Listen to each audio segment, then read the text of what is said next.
দুবাইয়ের এই রাজকুমারী নাকি প্রতি রাতের আনন্দের জন্য নেন ৩০ কোটি, এমনটাই শোনা যায়। অবশ্য দুবাই নারীদের বেলায় বলা হয় অর্থের জন্য তারা বসতে পারে যে কারো কোলে। সেখানে এই সুন্দরী নারী বহু ধনসম্পদের মালিক। যেখানে দুবাই ধনকুবেরদের প্রসঙ্গ এলে শেখদেরই নাম আগে আসে।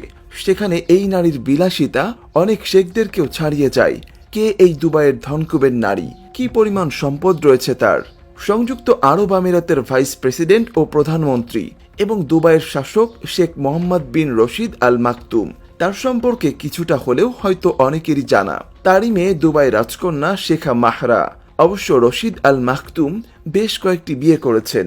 আরও অবাক করা বিষয় হলো সব মিলিয়ে তার সন্তানাদি রয়েছে ২০ জনেরও বেশি। তাদের মধ্যে ১৩ জন মেয়ে এবং ১১ জন ছেলে।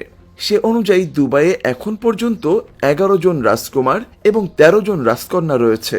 মোহাম্মদ বিন রশিদ আল মাকতুমের সবচেয়ে বড় রাজকন্যার নাম লতিফা এবং তৃতীয় রাজকন্যা হচ্ছে শেখা মাহরা। তার ১৩ জন রাজকন্যাদের অবশ্য সবাই বেশ সুন্দরী। তাদের মধ্যে শেখা মাহরা জন্মগ্রহণ করেন ২৬ ফেব্রুয়ারি ১৯৯৪ সালে। দুবাইয়ে জন্ম নিলেও খুব ছোটবেলা থেকে ইংল্যান্ডে লেখাপড়া করতেন, যে কারণে তার লাইফস্টাইলেও ছিল ভিন্নতা। বর্তমানে শেখা মাহরা তার বিলাসবহুল লাইফস্টাইলের জন্য বেশ জনপ্রিয় সামাজিক যোগাযোগ মাধ্যমে। ইংল্যান্ড থেকে ফিরে এসে দুবাইয়ের বিখ্যাত জায়েদ ইউনিভার্সিটিতে বিজনেসে গ্র্যাজুয়েশন করেন। এখন শেখা মাহরা তার বাবার সাথে কাজ করছেন দুবাইয়ের উন্নয়নের জন্য। তার শখ হচ্ছে হর্স রাইডিং, আর এজন্য তার মোট ১১টি সেরা ও দামি ঘোড়া রয়েছে। এর মধ্যে সবথেকে দামি ঘোড়াটি তিনি নিলামে কিনে নিয়েছিলেন, যার দাম $৩.৬ মিলিয়ন। এমনকি এর পেছনে তিনি প্রতি বছর $৪ মিলিয়ন খরচ করেন। এছাড়া তার রয়েছে দুটি রয়্যাল বেঙ্গল টাইগারও, যার পেছনে তার অন্তত ১ কোটি টাকার আশেপাশে খরচ হয়। অবশ্য দুবাইয়ের রয়্যাল বেঙ্গল টাইগার বা সিংহ পোষা খুব একটা নতুন কিছু নয়। শেখ মাহরার বিলাসী জীবনের শেষটা কিন্তু এখানেই নয়।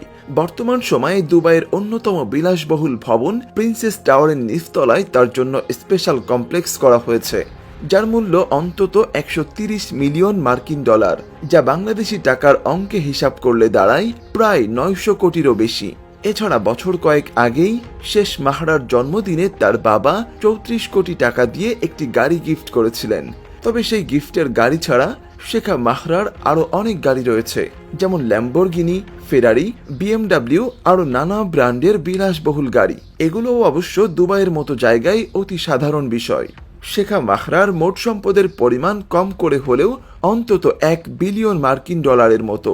বাংলাদেশি টাকার হিসাবে যা দাঁড়ায় ৮,০০০ কোটি টাকার আশেপাশে। এর সিংহভাগই তিনি তার বাবার উত্তরাধিকার সূত্রে পেয়েছেন। এছাড়া শেখা মাহরা মাসে কতবার গাড়ি পরিবর্তন করেন তার কোনো ইয়ত্তা নেই। শোনা যায় শেখা মাহরার নাকি একটি প্রাইভেট বিমানও রয়েছে। মাস কয়েক আগেই বিয়ের পিঁড়িতে বসেছেন দুবাইয়ের রাজকুমারী শেখা মাহরা। তার স্বামী শেখ মানা একই রাজবংশের সদস্য। এছাড়া তিনি একজন ব্যবসায়ী।